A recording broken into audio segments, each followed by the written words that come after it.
វីដេអូនេះខ្ញុំនឹងនិយាយពីអាការៈអ្នកដែលគាត់ជាប់មន្តអាគមខ្មៅរបស់គ្រូដោយមិនដឹងខ្លួនភាគច្រើននៅពេលណាដែលយើងទៅរកគ្រូមួយចំនួនដែលគាត់ដាស់គាត់ប្រសិទ្ធិគាត់ធ្វើកិច្ចឲ្យយើងដោយប្រើមន្តវិជ្ជាខ្មៅ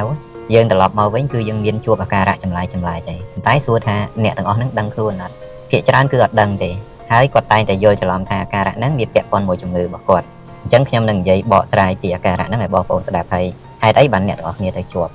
មនុស្សមួយចំនួនគាត់ជាអ្នករកស៊ីគាត់ធ្វើការគាត់មានមុខរបរមានអីចឹងទៅពេលខ្លះគាត់រកស៊ីអត់ដាច់ការងាររបស់គាត់ហ្នឹងវាមិនសូវល្អគាត់ទៅរកគ្រូគាត់សុំឲ្យគ្រូហ្នឹងជួយធ្វើកិច្ចបញ្ចុះស្នែចារមួយគាត់ធ្វើនេះធ្វើនោះធ្វើមិនឲ្យគាត់ហ្នឹងមានគេអាណិតស្រឡាញ់ចូលចិត្តអញ្ចឹងទៅពេលដែលទៅរកគ្រូ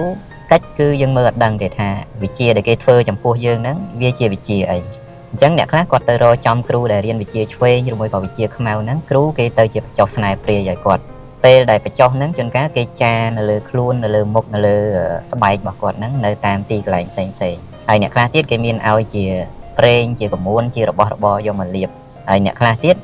គេឲ្យជារបស់យកមកដាក់នៅជាប់នឹងខ្លួនដើម្បីទុកប្រើប្រាស់ជាប្រចាំថ្ងៃវាអាចមានអីលើសពីនឹងផ្សេងទៅទៀតអញ្ចឹងអាកិច្ចមួយចំនួនដែលគ្រូគេឲ្យយើងធ្វើហ្នឹងជួនកាលមានផឹកទឹកមានញ៉ាំរបស់នេះរបស់នោះអីក៏មានដែរកិច្ចទាំងអស់ហ្នឹងវាអាចជាប់មន្តអាគមខ្មៅមកលើយើងដែលជាអ្នកទៅរកគ្រូហើយអាការៈដែលយើងអាចសម្គាល់បានទី1គឺអ្នកដែលជាប់ហ្នឹងអាសាររោយកញ្ចឹងកនៅសុកធម្មតាអត់មូលហេតុអីហើយយើងអាសាររោយកញ្ចឹងកជួនកាលមួយអាទិត្យកើតមានអាការៈហ្នឹង3 4ថ្ងៃជាប់គ្នាអីចឹងទៅអាហ្នឹងវាជាសញ្ញាមួយឲ្យយើងដឹងទី2គឺមនុស្សហ្នឹងអាសាថប់ដង្ហើមឬមួយក៏អាសាចុកនៅក្នុងទ្រូងអត់មូលហេតុដូចគ្នាហើយទី3គឺស្បែកប្រែទៅជារាងខ្មៅស្អាប់ខុសពីធម្មតាមនុស្សមួយចំនួនគាត់គិតថាស្បែកគាត់ខ្មៅប៉ុន្តែមនុស្សស្បែកខ្មៅគឺខុសពីមនុស្សស្បែកស្អាតអាហ្នឹងគឺសុទ្ធតែជាប់ពាក់ព័ន្ធជាមួយនឹងមន្តវិជ្ជាខ្មៅ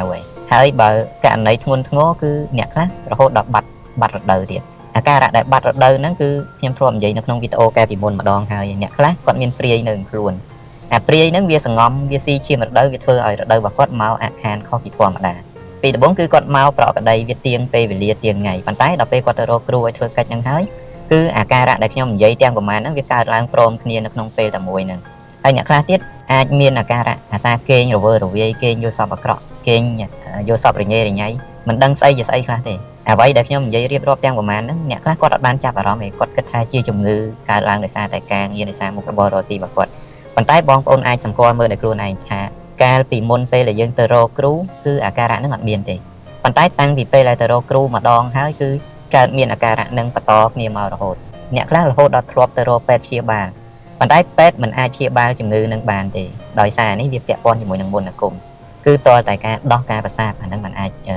មានប្រសិទ្ធភាពជួយអ្នកទាំងអស់គ្នាបានហើយបើសួរថាដោយរបស់មួយចំនួនដែលគ្រូគេឲ្យយកមកលាបយកមកបាញ់ឬមួយក៏យកមកប្រើជាប់ខ្លួន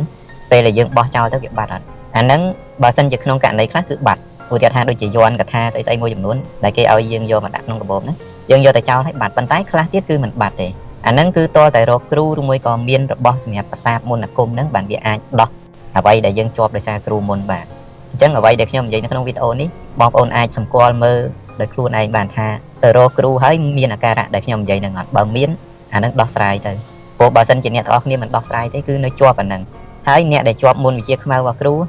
រលុយមកបានគឺមិនដែលសល់ទេហើយតែមានលុយគឺដឹងតែមានបញ្ហាចូលមកហើយចាំចំណាំមើលចំណុច